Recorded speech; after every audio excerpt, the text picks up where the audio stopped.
Des drones iraniens ont frappé pendant la nuit l'aéroport international du Koweït, entraînant un mort, faisant plusieurs blessés et causant d'importants dégâts. Le trafic a été totalement suspendu et de nombreux vols ont été déroutés vers d'autres aéroports. Alors il faut savoir que le terminal 1 venait tout juste de rouvrir lundi. Il avait déjà été endommagé lors d'une précédente attaque iranienne en février.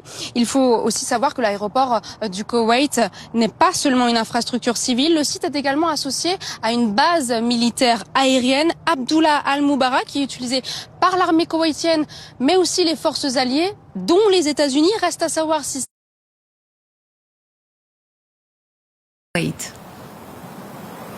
Oui, c'est l'aéroport qui a été visé et vraisemblablement donc soit des drones, soit des débris ont réussi à toucher donc l'aéroport. Le trafic a été suspendu, l'aéroport est bien sûr fermé puisqu'il y a plusieurs blessés. Le Koweït qui a été évidemment visé cette nuit également par deux missiles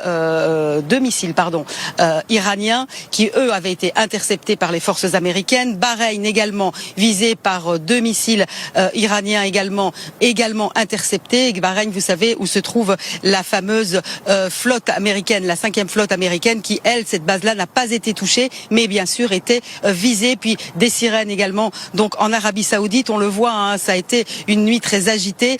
Tout ça arrive après que les Américains ont aussi abattu des drones, 3 drones qui visaient des navires civils et qui ont également mené des frappes sur l'île de Keshm. L'île de Keshm, c'est une île iranienne dans le détroit d'Ormuz. Donc on le voit, regain de tension, cette fois-ci beaucoup plus important que les zones